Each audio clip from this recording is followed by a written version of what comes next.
Welcome to The Pivot, stories of people who made a change. My name is Andrew Osenga, and today my guest is Phil Vischer. You are going to recognize this voice. It was wild to be talking to Phil and be like, I have heard this voice since I was in high school. This is the voice of a talking vegetable that I have heard on TV screens, on VHS and DVD, from VeggieTales, from What's in the Bible, from all sorts of amazing things.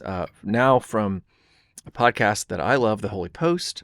Also, you might see that on Instagram and TikTok where you would see that kind of stuff. Phil has influenced generations of kids who are now adults and also their kids, teaching them the Bible and now helping them look at the world and interpret what they see through the biblical lens still. And that looks a lot different today in the world where politics and the church have gotten entwined in some pretty interesting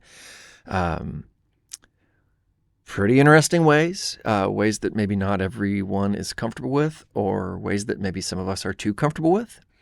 That looks a lot different than it did when we had a couple cute little talking vegetables on the top of the kitchen counter and you were 9 years old.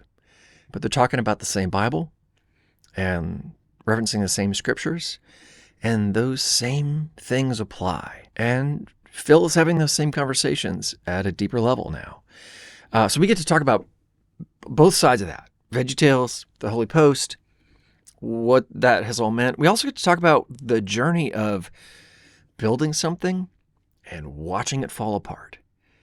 And wow, did Phil get to do both of those things. Because VeggieTales got huge fast. It came out of nowhere, was massive. And it was so massive that it imploded.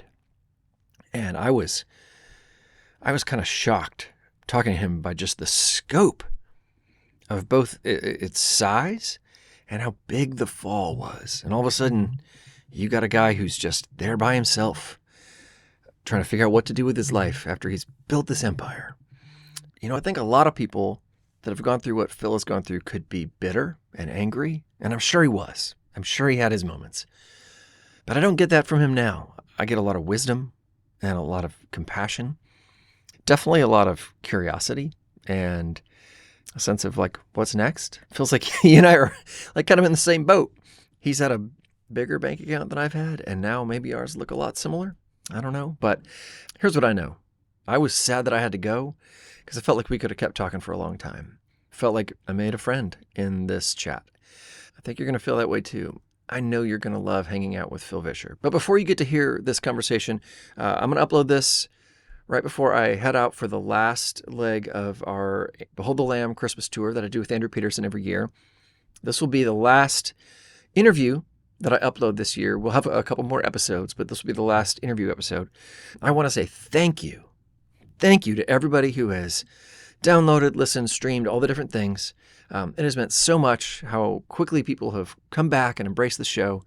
All the comments and kind notes, and especially now that I'm on the road, people are coming up to me after every show and saying such nice things about the Pivot being back, and it's meant so much. So thank you for that. Please share this show. Tell your friends. Leave reviews on any of the places. It would help us so much. If you see clips on Instagram or anything, please share them. That would help us so much get the word out about the show, because I really hope that we're doing something that is worth sharing and that is worth doing. I'm spending a lot of time doing this, and I want it to be worth my time, but I want it to be worth your time. And so it means a lot when people have said that. So thank you for that. And thanks for coming to the shows, for buying my book, supporting that. You can also leave a review for that on Amazon. That would be helpful.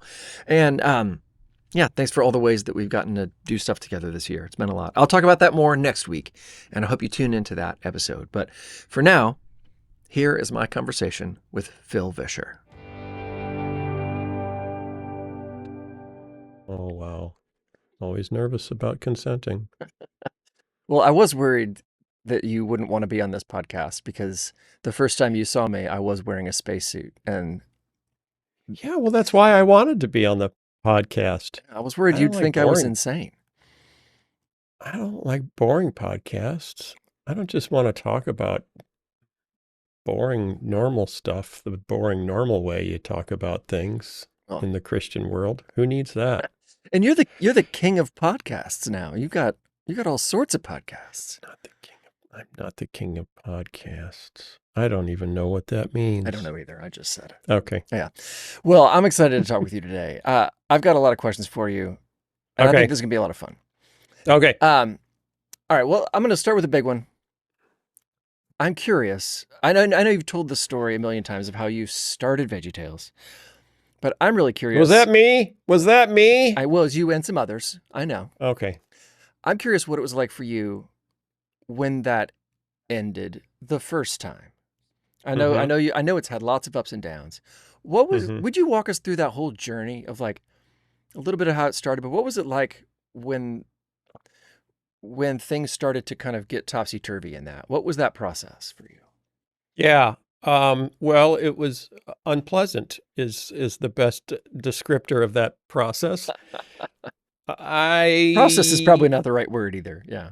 Yeah, no. Well, if falling down a flight of stairs is a process, I guess it has a beginning and end and maybe a middle. The beginning is oops, the end is ouch, and the middle is oh dear. Yeah. So that was my process. Oh my. I went from oops to ouch to oh dear to ouch.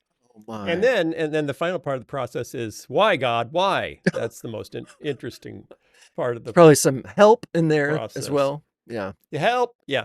Yeah. So when I was young, all I wanted to do was make films. That's all I wanted to do. And I wanted to be one of the good guys. I wanted to be a good guy. I didn't want to be a bad guy. I had a kind of a strong sense of right and wrong and grew up in the church, really, really grew up in the church. Yeah. Yeah. So I was, I wasn't going to smoke cigarettes and I wasn't going to drink alcohol and I wasn't going to do things with girls that were naughty.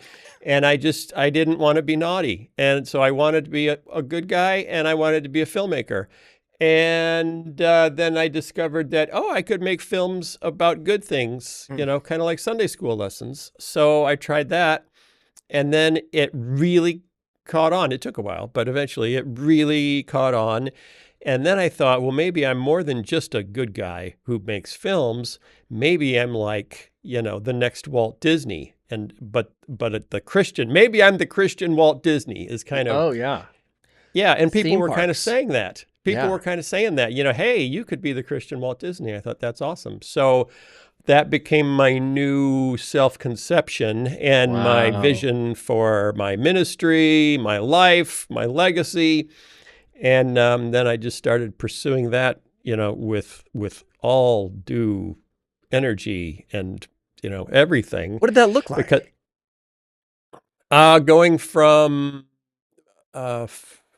20 people working for me to 150 in 18 months. Oh my gosh. How old were you? 32, maybe. Goodness. 30. Yeah. So I created Bob and Larry when I was 26, spent 2.5 years just trying to figure out how to raise money to make the first one. And then the first one was made by 3 of us in 1993 and didn't take off until 1996 is really when it exploded. And then by the year 2000, I had 210 employees and $30 million in sales. And we were launching our first feature film. We were doing live shows at theme parks. We were doing books. We were doing toys. We had a toy deal with Fisher-Price that we were managing. We had we were putting products in Walmart. We were, yes. Were you sleeping? Yes, because there were a lot of other people that I would just kind of hand stuff to. Yeah. I don't like leading people. Which is a bad thing to discover after you've hired a whole bunch of people. It's a good thing to discover right before you hire a bunch of people. It's an awkward thing to discover right after you hire a bunch of people. So my management style tended to be to find the most competent person who liked to be in charge and make them in charge of all the people, Yeah. which meant my grip on actually running things was always tenuous because Sure. Yeah. I would hand so much authority over to other people, Yeah. and then say, "Oh, wait a minute, why are we going in this direction?" Hmm. So it was stressful for Yeah. me just because I didn't like much about it, but I felt like I had to do it because I was going to be the next Walt Disney, and that's what God needed. You make a huge mistake when you decide that God needs you. Bad things happen. Wow. We can So unpack that for a while. Yeah. yeah, you can't unpack that for a while. So I just, all of a sudden, I mean, we went from making no money to having lots of money coming in the door and then plowing it all back into hiring more animators, hiring designers, hiring toy people, hiring finance people, launching more projects. And it was all based on a calculation that we could keep, that hockey stick, if you read business magazines, that hockey stick of sales, that we could keep it hockey sticking, that it would keep. Yeah. Just going to keep finding more kids. Yeah, Yeah. there's always more kids. They make new ones. They make new ones every year, and so there's endless new audiences. So and only 25% of Americans had heard of VeggieTales. So my marketing people said, hey, if we can double our awareness, we'll double our sales, which made total sense unless the people that were most interested in religious talking vegetables were the ones that already knew about the religious talking vegetables. And the more you spend to find more people, you're getting further and further from the people that actually like it. And that's kind of what happened. So by 2000, when we were at our biggest and trying to do the most, our sales completely just stopped growing. Like the hockey stick just broke. And that put us in very bad shape with our bank because we just borrowed a bunch of money for expansion based on the hockey stick continuing to hockey stick. I'm making that a verb now. And it wasn't happening. And we had to start laying people off and canceling projects. And then doing some weird financial, like, we need more money, so let's move this distribution over to this company, from the Barney the Dinosaur people over to Warner Brothers people. And they'll give us a big advance, and that'll help us finish our movie. And then our movie will go out, and it'll make enough money to pay back all the advances and clean up this mess. And then the movie doesn't make enough money to do that. And also the Barney the Dinosaur people are mad at you and sue you for moving away from them to Warner Brothers. And you spend 2 years and $2 million on a lawsuit with Barney the Dinosaur that you lose. Like, I thought we were friends. I thought you were friends with everybody, Barney. I know. Yeah. I love you. You loved me. We had a deal. We were a happy family. What? So, so a jury in Dallas, Texas, awarded Barney the Dinosaur $14 million in damages, which they estimated was every penny they would have made over the next 10 years if they had kept distributing VeggieTales videos. And that, I'm going to guess you didn't have $14 million. not after we put it all in the movie. Oh, God. Dude, so the movie, brutal. Yeah, and we had self-financed the movie. So, and it was a $12 million movie. We'd put up all the money out of our cash flow, and then borrowing from the bank when our cash flow wasn't as much as we hoped it would. And so it all burst into flames. It's like one of those. So it's like behind the music, but with vegetables. Yeah, and with 200 employees that many of them moved across the country to work for you and put their families in moving vans and their kids in new schools and found new churches and started new lives. Some of them were only there for like 6 months before you realized you'd made a horrible mistake and you had to let them all go, and they had to do it all over again and move back to LA or wherever they came from. So it was brutal. It was really brutal. I hung on to too many people too long, which made it, in the middle of it, my second CFO said, wouldn't you be happier? I mean, he could see how stressed I was. This is when we had 210 people. He said, wouldn't you be happier with a company of like 30 people just focusing on the projects you want to work on? And that sounded delightful, but I wouldn't be Walt Disney if I was getting smaller. Like that's, and I wasn't doing big things for God if I was actually curtailing my ambition, not expanding it. So I had such a view of kind of evangelical workaholism, where like, oh, you reached 10 people for Christ yesterday. I'm going to reach 1,000 today, and three people groups, new unreached people groups that have not had their language reduced to writing. That's what I'm going to do. That's my goal for next year. I'm going to translate the Bible into, and that's because my great-grandfather on my mom's side was the first non-denominational radio preacher in America who preached on the radio from 1923 until 1964 when he died. At that point, it was the oldest, longest continuously broadcast radio show in the country. And he also started a missionary Bible conference in Northwest Iowa when that was a cool thing to do. It still happens today. I'm there every the first week of August every year at the Okoboji Lakes Missionary Bible and Missionary Conference. And so I grew up around missionaries telling tales of remarkable, daring do in the jungles of Irian Jaya. We laid it up. We left it all on the field, mission field. Yeah. Not football field. We left it all on the field for Jesus, and it was miserable. It was hard. I got malaria 12 times, but it was worth it because, we had 3 converts among this tribe that took 10 years.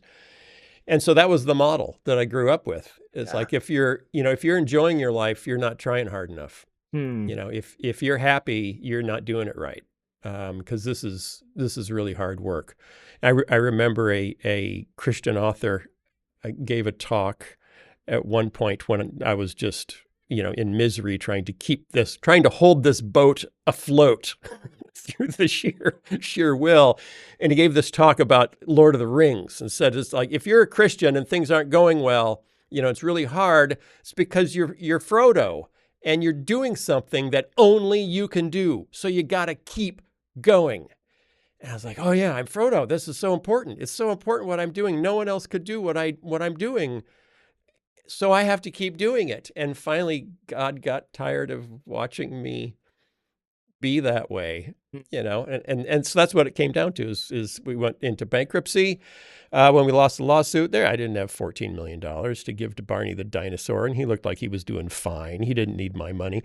But it forced us into a bankruptcy sale, and the new owners came in, and 2 guys in New York bought it and moved it to Nashville because that's where all the creative Christians are supposed to live, not in the suburbs of Chicago. Yep. Yeah, thanks, Andrew. Yep. But they didn't offer me a job because they weren't sure they wanted me around full time. So I ended up staying in Chicago by myself with a consulting gig, and all my friends moved to Franklin, Tennessee to work in the factory. Wow. The actual factory. Yeah. The place, the factory. Yeah. The factory in Franklin. Yeah. I was there a couple days ago. Yeah. So and they kept making VeggieTales. They actually increased the output. They wanted to make 3 a year. I had made 2 a year for 10 years. That's all we ever made. We never made more than 2 videos a year because you could treat each one like it was a little movie production, and do really good, like, sound design and songwriting and art direction. And then people looked forward to them like they were little movies, It was like, oh yeah, we're conservative Christians. We don't like the movies because they're evil. So this is our movie. New VeggieTales video.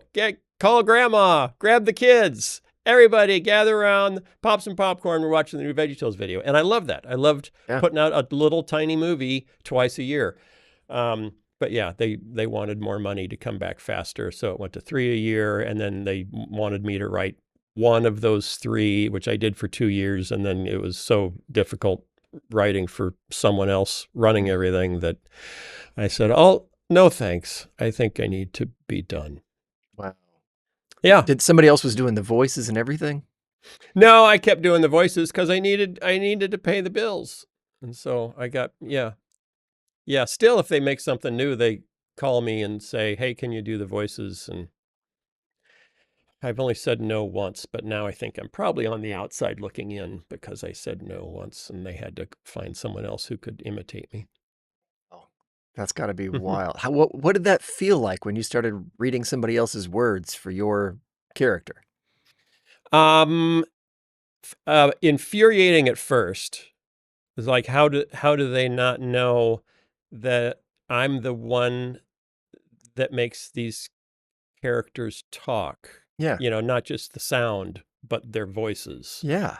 Like, Bob the Tomato is me, and Larry, I write most of Larry's lines. He's a part of me. I mean, I wrote 80% of every line that came out of a vegetable's mouth for 10 years. So you become somewhat personally attached to the Sure. characters that you've created and are bringing to life with your writing.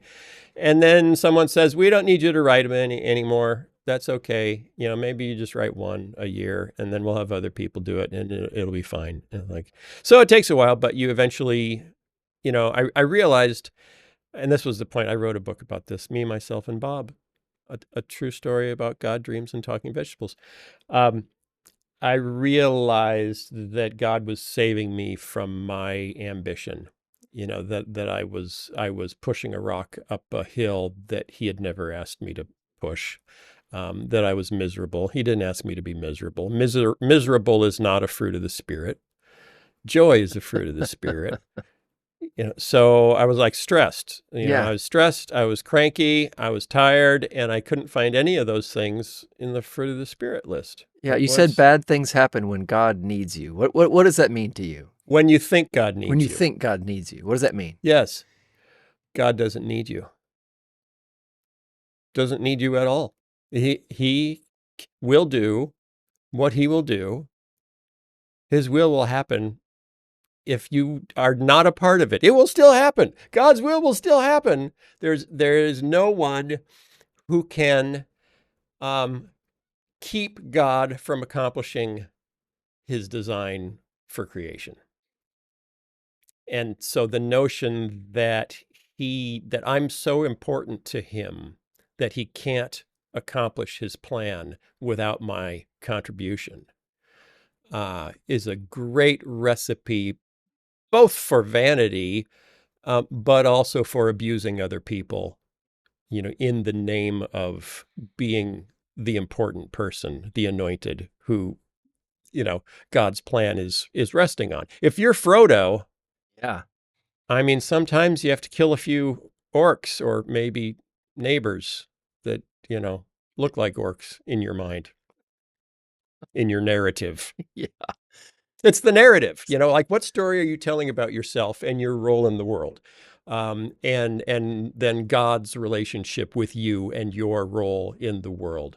And it's very easy, particularly in a culture of evangelical workaholism and we have to evangelize the world within 5 years so that Jesus will come back, which is kind of the culture that I grew up in. That global missions was everything. We have to tell everyone about Jesus. And it was much more about telling people about Jesus, much less about inspiring them to follow Jesus by portraying new creation in my own life and community, but getting around and making a verbal proclamation, which means filmmaking can make a verbal proclamation. So, and I can touch a whole lot more people through a film than you can through your sermon on Sunday morning to 50 people in your church, which means that I'm much, much, much, much, much more important in God's economy. And that's just, that attitude is poison. Wow. So what is your thought process when you're living in Chicago, your friends have moved to Franklin, you've just had to have a series of incredibly hard conversations with people, and like what are you doing for work, but more importantly, like how are you processing this for the next 6 months, a year? Like, Yeah. how do you live with this stuff? Well, I in the middle of the bankruptcy, I was invited to give the commencement address at Biola University. Oh yeah. And I said, no, I don't know. No, I have no idea what I would say. Everything I'm doing for God is in flames, falling down around me. And they said, well, how about our fall commencement? We have another commencement in the fall. Maybe you can get it back together in time. Yeah. And that's honestly what I thought was, okay, if I agree, then God has 6 months to give me something to say. Wow. So I agreed. Shortly thereafter, I was sitting on the bench at the end of our bed to put my socks on.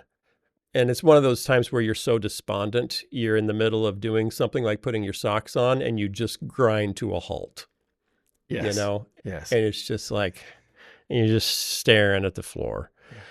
And I looked over to the side where our bookcase was, and my eyes fell on a spine out Bible study from Henry Blackaby, who's the old Southern Baptist church planter who wrote Experiencing God. Yeah. And that one was a sensation, and everybody read it. Yeah, in my the church 90s. did it when I was in high school. Yeah. Yep. But there was another one, and it was about Samuel. It's like another study from Henry, and I didn't know he ever wrote another one. So I was like, oh, Henry Blackaby wrote a different study? So, just going to put my socks on, or should I just see what that is? And I pulled it off the shelf. Turns out it was a study about leadership that he did, that my wife had bought for me maybe a year earlier, and then decided if she gave it to me right then, she was trying to be the Holy Spirit in my life. So she was just going to put it on a shelf. So she put it on a shelf. Okay. And when I was at rock bottom, I looked over and I thought, oh, there's another Bible study from Henry Blackaby. I wonder what that's about. And I opened it up, and it was like a workbook weekly. Week 1, day 1, I read it. And it says, if what you are trying to do for God is not working, it may be because it did not come from God, but just from you. And God isn't calling you to I forget exactly what it said. And God isn't calling you to be impressive or impactful. He's calling you to be obedient. And I just remember thinking, oh, crap. Yeah. Like my whole, hey, everybody, God wants me to be Walt. It just called all that into question. It was like, wait a minute. Did you think that came from God? And if so, when did that come from God? Where did that come from? Was that God talking to you, or was it the fact that, you were a middle child who kind of felt unseen, and your dad left when you were 9 years old, and the last family vacation you had when your family was whole was to Disneyland? And when first time you ever saw Disneyland, and you absolutely fell in love with Walt Disney. So then when your family fell apart and you were just a quiet kid in the basement trying to figure out what your life was, Walt Disney was this light. And so you were pursuing, kind of a false light of if I could, Walt Disney was loved, everyone, and he was good and he was loved and he got to create amazing things. And I want to be good and I want to be loved and I want to create amazing things. So, and then it's pretty easy if you're an evangelical kid to make the leap. So that's my calling. Yeah. Yeah. And then I pursued that right off a cliff because that's not who I am. Again, I do not like to lead people. I don't like to manage huge projects. I like to fiddle with things. I like to invent things. I like to try out things and make things kind of on my own. I'm a little more of the reclusive creative. I'm a little more the sculptor than the live action film producer. Where you spend your life on the phone yelling at people. Where's my jib? Yeah. Yeah. And I would rather be in the studio, my studio, like my art studio. Yeah. Oh, look who you're talking to. Yeah. Yeah. Yeah. And I just realized that I had constructed a life that I hated to pursue a self definition that I had invented out of loss and pain, not out of a relationship with my Savior. So that when I finally got to the point of going out to Biola to give my commencement address, which I decided was going to be the worst commencement address in history, because I was basically going to say, whatever your dream is of what you want to do for God, can you let it die and live without it? And just rest in nothing but your relationship with God. And I just thought, oh, this is such a terrible commencement address. But before I gave it, I flew out a little early. I took like an early morning flight so that by 10 a.m. the day of, I could be at the front gate of Disneyland. And I knew where I had to go. I had to go down Main Street. I had to go to the center of the park where the statue of Walt Disney is. And I just wanted to sit there, and I wanted to make my peace with Walt. It's like this, this somewhat idolatrous pursuit of identity. I just need to put it to rest. And it was so ironic because I found a seat on a bench next to the Walt statue, and I'm just sitting there thinking about everything I've been through and all the friends I had to lay off, and all the speeches I gave where I was inspiring people to follow me because it was God. This is God. This isn't me. This is God. And then how it all just collapsed. And as I'm thinking about that, a woman and her daughter, I see them coming up to me smiling with a camera. And I'm like, oh, they spotted me. They know who I am. They're VeggieTales fans. I'm going to have to pose for a picture. In my deep introspective moment, I'm going to have to. But I can do that. So I just smile and say, hi, how can I help you? And they say, could you take our picture? And then the mom says, with Walt? And they wanted me to take their picture standing in front of Walt Disney, their hero. They didn't know me from Adam. Yeah, you're the cameraman. Yeah, and it was just I just couldn't help but laugh. It's like you got so caught up in this self-definition that isn't what God made you to be. And so someone just had to kind of say, "Oh, we don't even remember you." Oh, that's brutal and beautiful. Yeah. Yeah. And then and they went away, and I turned back to sit down to continue my deep introspection, and someone else had taken my seat, and there were no other open seats in the circle around Walt. Yeah. Everyone was full, and I thought, okay, it's time to go. Yeah. I'm gonna let Walt be Walt. I'm gonna be Phil. I'm not exactly sure who that is. And that was the problem. If you don't know who you are as a kid, you look for someone to be. You look for someone to be. And that can be so destructive. And so I just walked out of Disneyland thinking, all right, this is, kind of the first day of the rest of my life where I'm not looking to the world for self-definition. I'm looking to my Savior. And I don't even know what that looks like. I'm not sure I even know how to do that, because everyone, my whole life was holding up models for you. You could be the next Billy Graham. Do you want to be the next, here's a famous missionary who did an amazing thing. Here's someone who started a hospital. Is that who you are? Are you that person? And I kept saying, I don't think I'm those people, but I think I know who I am. I'm that guy. So it was kind of the evangelical impulse, to say, what's your life's work going to look like? Yeah. Who's your model for your life's work? And we pick almost every model in the world except Jesus.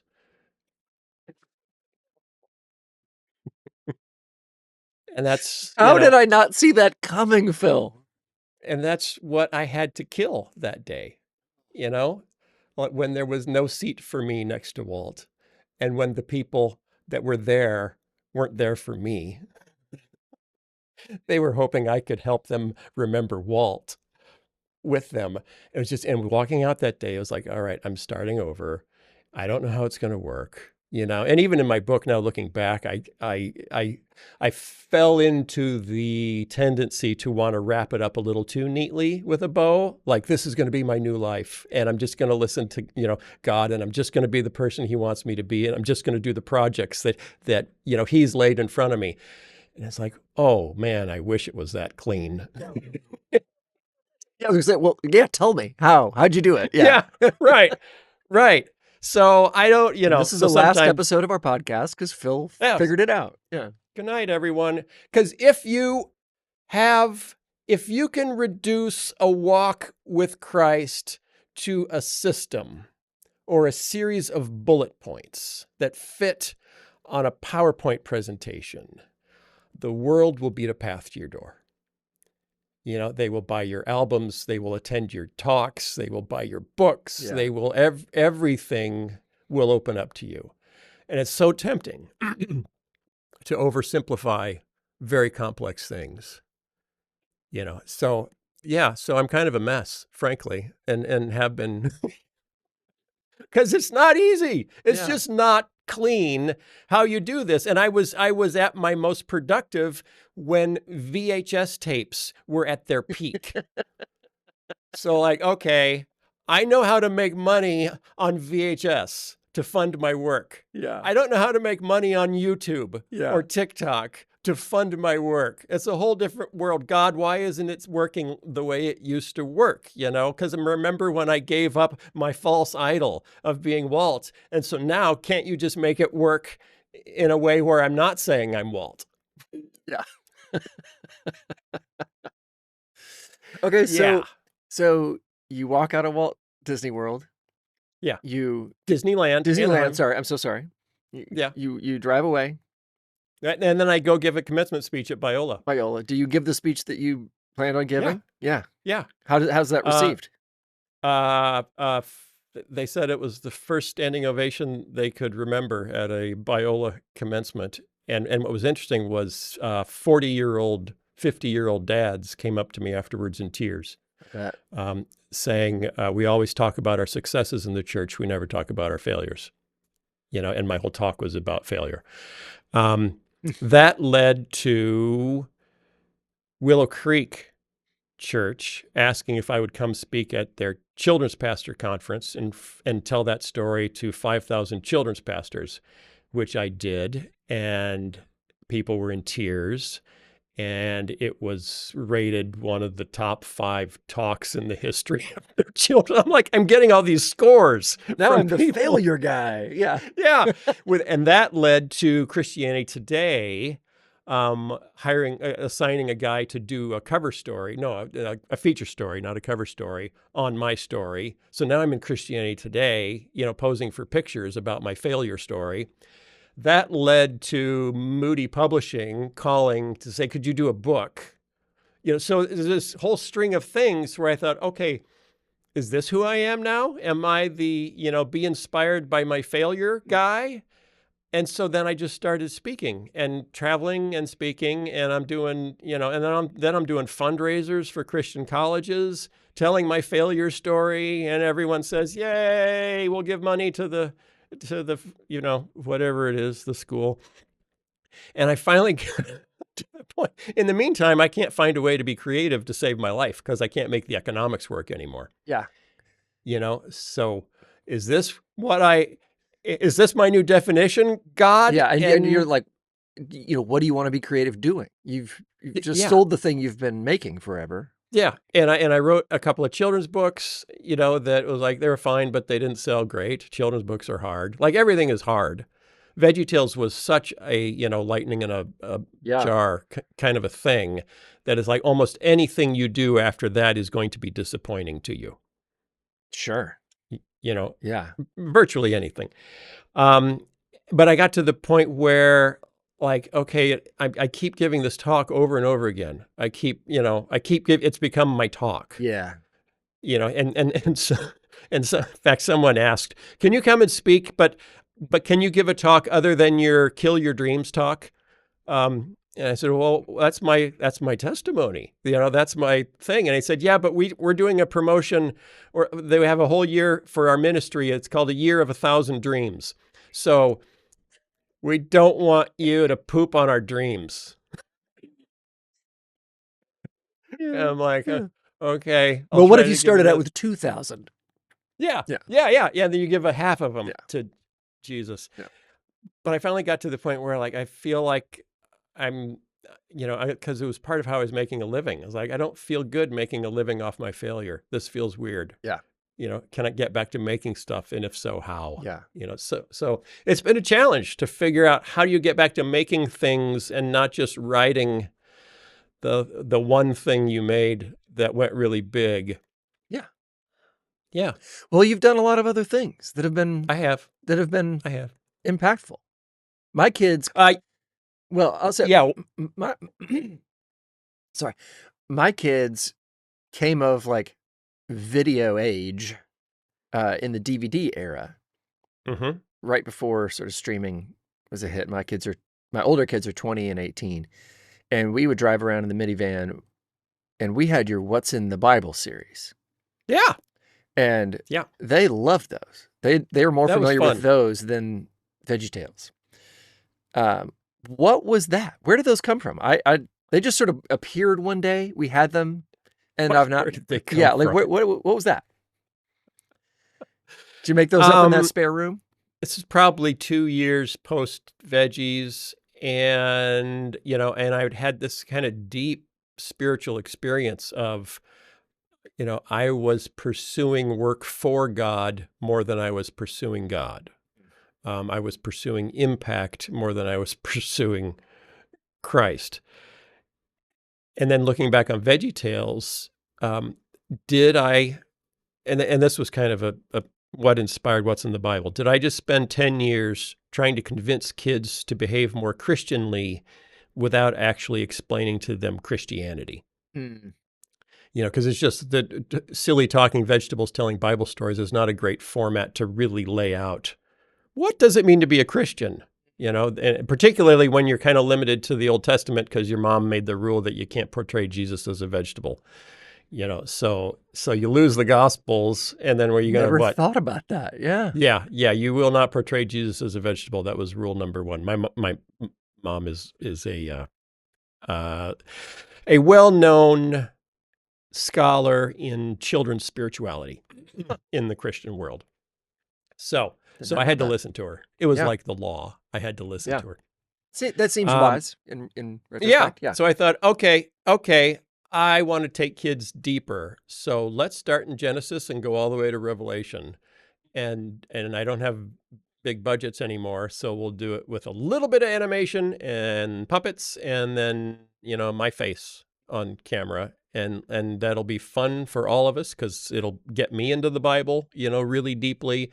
And hopefully it'll be something that can stay behind forever, as a sort of a comical catechism of sorts.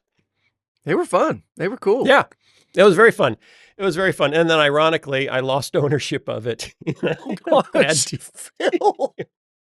Yeah. Barney owns that too? Yeah. Yeah, no, not Barney. It was at a deal with my management company in Nashville that helped put it together and then borrowed money against it. And then they didn't pay back the loans to the investors who helped fund it. And so the investors took it.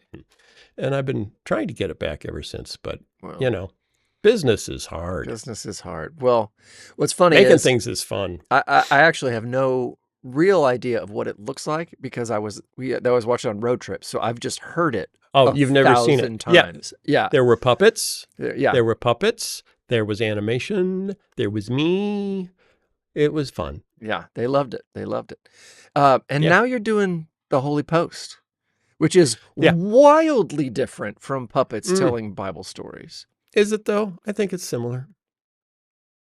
I'm kidding. It's wildly different. It isn't. It isn't. So been doing the Holy Post podcast for about 13 years now, or coming up on episode 700, which is crazy because I've never done anything for that long in my life. I did VeggieTales for 10 years, so it's already more of my life than VeggieTales. It started when I was working on What's in the Bible. My studio was about 15 minutes away from my house, and so I would listen to NPR on the radio. And I liked the stories and the stuff they were wrestling with, and the issues, but I didn't hear anyone bringing in a explicitly Christian perspective on those stories. And I thought, so I would start having these conversations kind of to myself in my car of, that's interesting, but here's another way to look at it.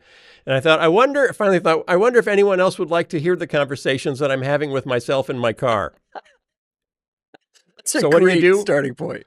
Yeah, what do you do when you have that thought? You start a podcast. And a friend of mine was the editor of Leadership Journal at Christianity Today, and a pastor with a seminary degree and very bright, named Sky Jitani. Yeah. So I said, okay, if I invite my buddy Sky to help me, I won't get into too much theological trouble. Because you may not know this, but I don't have a whole lot of formal theological training. I had 3 semesters of Bible college before I was asked not to return to Bible college, and then I started working in film. So, yeah. So I'm always in danger of heresy. I'm always on the verge. I need bumpers on my bowling alley of theology. So my friend Sky helps. The podcast it started out as kind of a, hey, it's the VeggieTales guy. I liked VeggieTales. Let's listen. Oh, it's kind of funny. And he talks about Christian stuff. That's cool. And then Donald Trump was elected in 2016. And the morning after, we find out that 80% of white evangelicals voted for him after he had said Mexico was sending us rapists. And that's who comes across the border, just rapists and drug dealers. And I thought, well, that's no one's going to go for that. No one's going to go for that. That's horrible. And then, wow, almost all of us went for that. And that's what we started talking about on the podcast, and it made a bunch of people mad, and they tuned out, said, no, I don't like this anymore. You should just talk about vegetables. But it found our audience, which were, here's the audience for the Holy Post. People who were raised on VeggieTales in the evangelical world and are now standing at the back door of their churches saying, give me just one good reason not to walk out. And we're trying to say, hang on, hold on, just give us a second. You're not the only one that's having that.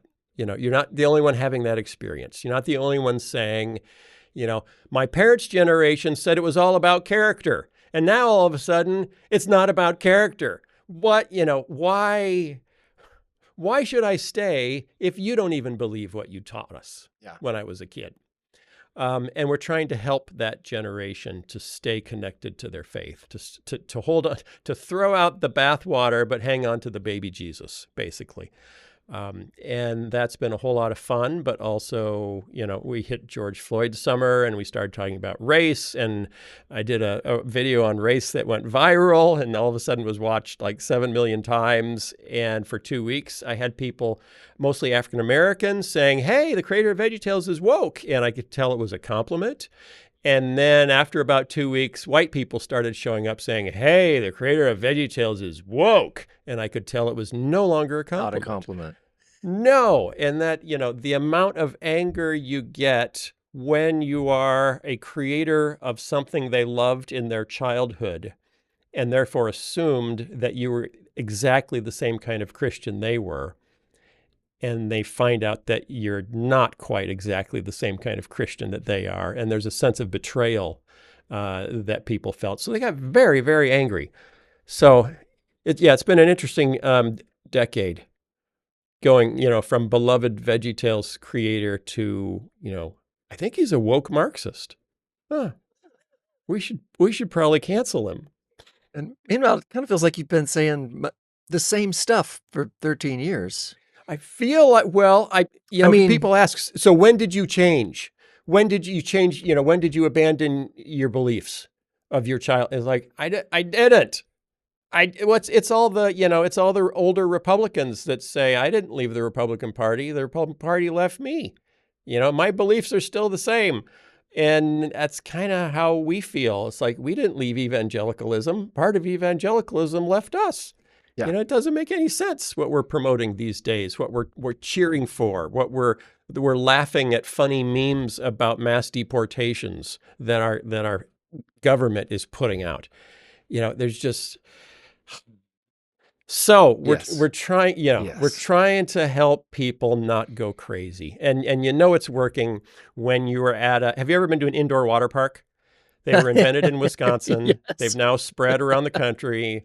When you're in Wisconsin at an indoor water park, at Thanksgiving in a giant room full of chlorine and pasty white Wisconsinians in their bathing suits. And you're standing there with your grandkids in your bathing suit, and another pasty white guy comes sidling up strangely close to you in his bathing suit, and then just leans in and says, "I'm a pastor from Champaign-Urbana, and you guys are keeping me sane." And then shuffles away and hopes no one else has noticed. So, I mean, so many That's pastors amazing. are terrified to say what they really think about Yeah. what's going on. Yeah. Because pastors are being fired. Yeah. You know, pastors are losing their jobs. Pastors are realizing, wow, I had no idea my congregants actually believe what they believed. I can't believe, you know, the distance between myself and my congregation. And for those pastors, you know, the Holy Post has just been a huge godsend to say, okay, I'm not going crazy. I have a tribe. Even in these crazy times, I have a tribe. Well, it seems like the way social media has changed in the last few years with clips spreading, like you're reaching people in a different way than you were even a few years ago. Right. That people don't have to listen to an hour-long thing anymore. All of a sudden, they see you in 30-second, 60-second bursts. And so, which also means other people can take you out of context. Good for good and bad. Yeah. Mm-hmm. I can't imagine how. I don't know if anyone can take you out of context for good. That's true. This isn't what he meant, but I'm making it seem like this is what he meant for his own good. I mean, if you're saying something stupid that you regret, just apologize. You don't need someone to take That's a good point. Try to save your reputation. Yeah, I guess I have seen that. I have seen that. Interesting times. Yeah. That we're in. And I'm also still trying to get back to animation and, like, you know, using new software and new techniques. Like, we can make stuff so much easier than you could make it in 1994. It's just the financing is tricky. So, you know, always working on, is my work really philanthropic? Yeah. And, you know, and I need donors and grant writers, not sales at Christian bookstores, which also don't exist alongside VHS cassettes. Yes. Well, I want to come back to that, but actually, so I just wrote a book that's based on this idea that the American church has been overwhelmed with consumerism, and you have, you know, been at the height of the evangelical consumer market. You know this world better than anybody.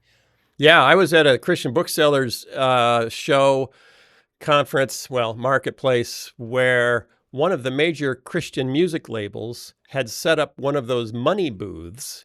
You know, it's like a phone booth with a fan in the floor, and they fill it full of $1 bills, and then you get 30 seconds to go in and grab as much money as you can. This was at a Christian booksellers convention for independent bookstore owners to come in to and grab the money. And I thought, yep. I hope it wasn't one I worked for, but statistically, it could have been. There's a pretty good chance. Yeah. It was. There just aren't. And that whole world just evaporated, which part of that is good. Yeah. Well, part of that is good. How do you feel about how content that's a big is question. Created, funded, marketed for Christians in this system? Like, how has it been, how it is now? Like, this whole idea of an ecosystem of content created for Christians. Yeah. A marketplace. Yeah, that has largely burnt down. And now it's more of an ecosystem of praise music created for Christians. That is true. I mean, K-Love fuels so much of Christian music. Oh, yeah. Nowadays. I'm well aware.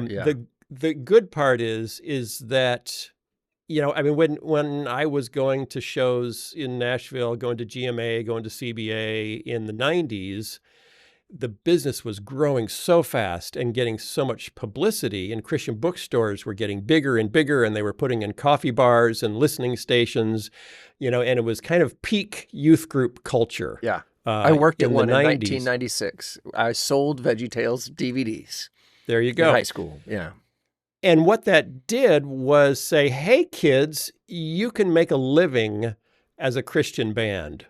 There's a whole system set up for you. There are A&R people in Nashville that would love to meet you. You could win a battle of the bands, get a 3-record deal. And so all of these kids, you know, and it actually created It didn't create the talent, but it encouraged the talent, and a lot of great talent showed up. And for a while, it was all talent that was kind of held in the Christian bubble, because when you can make a living doing something, it expands the talent pool. It doesn't necessarily result in great motives always for pursuing that, but it expands the talent pool. But then out of that came people, like Jars of Clay and Sixpence None the Richer and some really pivotal groups that said, yeah, I love Jesus. I don't want to be in that bubble. I want to be everywhere. And the bubble started to leak. And the more it started to leak, the less the youth groups kept coming to Christian bookstores to find their music. And it's like, I started listening to U2 in 1982 because they played it on Wheaton College radio. That's how I found U2. And, so that was kind of like, oh, not all the music outside the bubble is wicked. Mm-hmm. And some of us have gone outside the bubble, and they, Switchfoot, they're out there, they're making hit songs, and they're not, and the world isn't like killing them or turning them, gay or whatever the world does to Christians when they go outside the bubble. They're actually still Christians. They're making good art. Maybe we don't need the bubble. Yeah. And I think that's when the bubble started, deflating. And, when Christian bookstores died, music stores died, when everything went digital, it was much harder to constrain the youth group kid into a bubble world. We lost the philosophical border and the physical border. Yeah. Yes. Yeah. So it's like Switchfoot is out. So if you were an artist, you say Switchfoot is out there. Why can't I be out there? Yeah. Jars of Clay is out there. Why can't I be out there? And the in here isn't really a here anymore. Because all the Christian bookstores are closing, and it's all going to Spotify. So, what does it mean to be a Christian artist on Spotify? I have no idea. It was so clear, the lines that we painted. And I was thinking about this the other day because it started, in the 60s with the counterculture that produced rock and roll and Christian parents saying, everything counterculture is evil. It's communist, it's feminist, they want our kids to have abortions and do unchristian things and smoke cigarettes probably. So we have to reject the entire counterculture. But then the kids really was like, but I really like the music that I heard on the Ed Sullivan Show. And then Larry Norman comes along and says, why should the devil have all the good music? And a few of us go like, hey, that's a good point. That's a good point. And then Randy Stonehill, and then a couple others, and then Keith Green. And then it's like, yeah. And then the Christian bookstore said, we got to help these kids. We got to help these youth group kids because they're the kids of fundamentalist families, so they're not allowed out into the world because it's a dangerous place. So Christian music was born in the separatist motive of fundamentalism, but as it matured, the kids started rejecting the separatism, and then so did the artists. Yeah. It's like, I don't want to be on a Christian label. I just want to be on a label. I want to make music. As a Christian, I don't want to make Christian music, and it destroyed. I've described it on the podcast as there was a cradle to grave pipeline for Christian youth of, you start in the nursery, you go to Sunday school, you go to youth group, you go to Christian college, you get married, and you've made it to adulthood without ever touching the world. It's kind of like floor is lava. How do I get all the way across the room without ever touching the floor? And that has died. That has died. Youth sports started killing church attendance. Spotify killed Christian bookstores, like all these things, all this fell apart. And more kids just started saying, I don't understand why I can't be on the floor, with all my friends. It doesn't make sense. So it's interesting. It's never been easier to make good content. It's a little bit hard to make money at it. So it discourages the pursuit of Christian music or Christian art for the wrong reasons, except if you're making a feature film that can be marketed to Christian on Angel Studios or with John Irwin and his brother. And then it's actually never been a better time to be in faith filmmaking for money. Only for features, though. Yeah. Well, that's a great summary. That's a whole, yeah. How'd you like that? Was that? I loved it. That it's I couldn't agree more. I've lived everything you just said. yes. You just It all it's my life started. story. It all started with a Christian kid, watching Elvis Presley on Ed Sullivan, saying, "Can I have the music without the pelvis? Can I have the music without the pelvis?" Yeah. And and somewhere a little baby Larry Norman said, "Yes, you can, and I will bring it to you." And then, yeah, and then a whole industry was born Yeah. because of Bill Hearn, and then we all grew up. Yeah. Yeah. Bill Hearn was my boss for a few years, man. Yeah. Yeah, I bet he was. Yeah. So, okay, I know that you are now Yeah. working on a new project. I actually met Mike Naraki for the first time a couple weeks ago. We sat across from each other at a lunch randomly. You've never met Mike Naraki before? No, we never met. So we were sitting across from each other at lunch, and but I was on your website or somebody's website. Yeah, your website. I was on your website. Yeah. And saw that you guys are working on a new project together. And I assume this might be the little thing you were mentioning earlier, that you are working on a new animation project. Yeah. Is that what you're talking about with your old pal Mike? Yeah, I've been doing, well, he has his own show called Dead Sea Squirrels, Yeah. which he's been working on for 2 years, which is traditionally animated, and it's animated in New Zealand. I have been doing mostly puppets to teach the Bible to kids, because puppets work cheap. They don't have a union, but they also work in real time, unlike animated characters. So you can lay down a lot of footage quickly with puppets, and they don't talk back unless you make them. But I was trying to figure out if it would be possible to just add CGI backgrounds and things. I thought, and I hadn't touched CGI, computer generated imagery, 3D software, since The Toy That Saved Christmas in 1996 was the last time I animated anything. Wow. And then I hired other people, and I got just in case you don't know, it's come a long way since then. Yeah. So then there's a software called Blender, which is free. And I thought, well, I'm just going to download Blender. It's like open source 3D software for kids, mostly, that back then high school students and college students would play around with it. And started playing with it, see if I could do backgrounds. And before I knew it, I was making characters. And I thought, oh, this is so much easier than it was in 1996. Oh, the first thing was am I too old to do this anymore? Because now it's always technology is always a kid's thing. Yeah. And maybe this is so complicated now. It's like Excel. Like Excel 30 years ago, I understood. Now in Excel, you can write code and oh my gosh, yeah. But I can't make it add two numbers. Yeah. Right. But is it like that? Is it like Excel, or is it like what I remember, but just easier? And it was like what I remembered, but just easier, with all these new features that I could learn about if I wanted to. And even better, there's 1,000 kids doing tutorials on YouTube to teach you anything you would want to know about how to use Blender. So I'm doing tutorials with kids from Malaysia and Ukraine, 17-year-olds are teaching me how to animate again.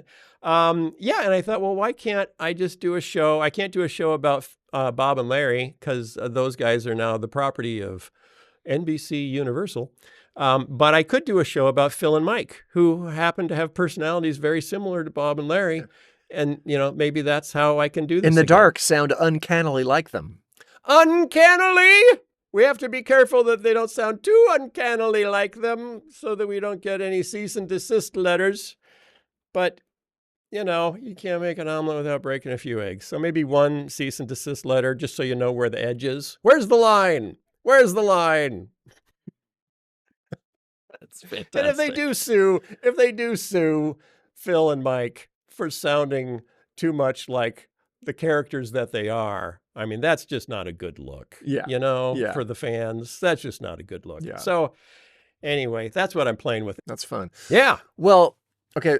Let's end here. Okay. You started by saying when you were a kid, you loved films. And the reason you got into all this is that you loved these old movies and stuff. Tell me about some of the movies that inspired you in the first place to start this world of creativity. What are some of your favorite things when you were growing up? When I was a kid, it was the 70s. Do you remember that there was a 70s? I Most people don't I go was back here. I that was here for far. a little bit of it, but I don't remember Really? it. Yeah. You caught the beginning? Yeah. And Disney was not animating. I mean, they made The Fox and the Hound in the 70s, and then they worked on The Black Cauldron for a long, long, long time. But they couldn't figure out how to make animated films. So they were making live action films, and they were very low budget, and they were Like the computer that very wore tennis shoes, like that. Those yeah, kinds of yeah, things. that Yeah. that was 60s actually, Okay. but Okay. you get into the 70s, and it's like the Apple Dumpling Oh Gang. yeah, yeah, yeah. The the Apple Dumpling Gang rides again. North Avenue Irregulars. Gus, the field goal kicking mule. He was a mule that kicked field goals on a football team. Yeah, they didn't cost very much and they weren't very good, but they were all we had. They showed them every And then, Sunday when I was a kid. I watched all oh those yeah, movies. and then in the midst of that, I'm getting towards high school. Um, I went to see Time Bandits by Terry Gilliam. Okay. Okay, so British, although he's American, but he's an expat. Monty Python sensibility in a kids movie, sort of. Hilarious. And I just remember thinking, wait a minute, this can be a kids movie too? Like it was so much more clever than Gus the field goal kicking mule. And so that movie lit me up. Time Bandits by Terry Gilliam. I became a lifelong Terry Gilliam fan, and later on his movie, his big two that almost ended his career, but Brazil and The Adventures of Baron Munchausen, Yeah. still two of my favorite films. Hmm. Then I bumped into the Coen brothers and Wes Anderson, and so Terry Gilliam, Coen brothers, Wes Anderson are kind of my jam in terms of feature Yeah. filmmaking. What's When your I w- go-to Coen Brothers movie? If you had to pick it's one. not one you're supposed to pick Okay. because they've got their lighters and Yeah. they've got their darkers. Their lighters and their darkers. I love their lighters actually. Their darkers are brilliant, but I'm more of a lighter person. So Oh Brother Where Art Thou is Oh, right up near the top. But the one that first like just blew my mind and I loved and inspired key elements in VeggieTales after it had begun was the Hudsucker I Proxy. knew you were going to say that. Somehow Hud, that the Hudsucker y- Proxy is my favorite Coen Brothers movie. I get the sensibility of Yep. that My in your work. my wife and I That movie's amazing. had a tradition of watching that every New Year's Eve because the whole story takes place on New Year's Eve When as the he clock is about draws to that strike. circle, it is Mhm. just like the greatest reveal of all time. That No, he movie. pulls it out of his shoe. He pulls it out of his Oh, is that shoe, what a it is? folded Oh, up that's right. piece of That's right. Yeah, paper, yeah, yeah. and he unfolds it and he shows it to the That's girl. right. And he says, That's right. That's you right. know, for kids, a circle. It's If amazing. you've never seen the film, he was conceived of the hula hoop. Yeah, yeah, yeah. But all he had was a circle on a piece of paper in his shoe, folded up. Anyway, I love that movie. I've watched So it good. probably 20 times, probably more than any other movie. Oh Brother is amazing. Oh Brother is just, so many of their films are just amazing works of art. But That's great. yeah. That's great. Yeah. Then Well, I like weird little movies like Millions, the Danny Boyle film about this British kid who hears from martyrs, from Catholic martyrs. He's obsessed with Catholic martyrs. He knows everything about them, like they're football stars. And his mother has died, and a bag of money falls into his lap, and he thinks it's from God and that he's supposed to give it away to, air quotes, the poor, but he doesn't know how. And his older brother, doesn't believe in God anymore because his mom died. His dad has lost his faith because his wife died. And when they find out about the money, they want to spend it on themselves. And this little 8-year-old boy is trying to figure out how to get the money to the poor and has a huge crisis of faith when he finds out it wasn't from God. It was just stole. It was some bank robbers had stolen all this money and had thrown it off a train for a pickup. and accidentally threw it into his backyard, and he thought it fell out of heaven. That's an amazing premise. uh-huh. Oh my gosh. Uh-huh. I've never Yeah. heard of that. And this is Danny Boyle, Slumdog Millionaire. Yeah. He's a very famous filmmaker. It's his only family film. Wow. And it confused people because, like, wait, you don't make family films. What is this? We don't even know how to review this. But it's so sweet. It's just this kid trying to give away money to the poor because he thinks it's God's will and that the money is from God. And his family has lost their faith. And he's the only one that is trying to hang on. Oh, I got to find this. I got to find this. Awesome. That's great. Yeah. Check it out. Danny Boyle, Millions. Man. Well, Phil, this has been awesome. Thank you so much for hanging out with me today. This has been just a treat. You're welcome. I don't do very many interviews because I'm trying to focus on making things more than talking about the things I've made in prior lives, which is what most of my interviews end up being. But it's fun. I knew it would be fun with you because you're in the business, and I also, because you'll do a concert dressed as an astronaut, I know that you're not a normal person. Well, I also would prefer making things most times than just talking about it. But usually my wife hears me just frustrated, like, oh, I have another meeting. I just want to talk. I want to stop talking about these things and just do them. Yeah. So I got 3 phone calls today. That's 3 too many. Yeah. Yes. Yeah. That's how you know I should not run a company or be a producer. 3 too many. Well, I'm honored that you would take the time to talk. That's okay. Yeah, man. Well, if people want to find you, they could find you at... They can go to philvischer.com. And you can also check out the Holy Post podcast. Yes. I'm there frequently. If you leave the house in a bright red hat often, you might not enjoy the podcast. So that's just a warning. Might be better to just remember me as Bob the Tomato, also bright red, but not a hat. Great way to say goodbye. Thank you, Phil. You're welcome.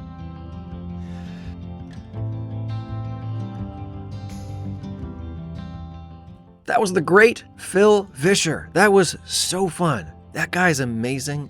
I can't wait for the Phil and Mike show. I'm looking forward to that. It's just so great to talk to a purely creative person. And I was just really inspired by that. Felt like I learned a ton. Really grateful for his time.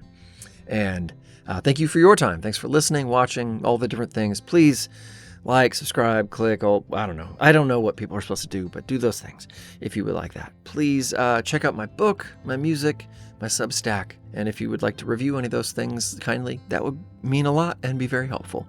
I hope you guys have a great Christmas, a wonderful Christmas. I hope you're spending it with people you love and who love you, for you are loved. Thanks for spending some time with me and Phil, and stay safe, be kind. For now, go do something awesome.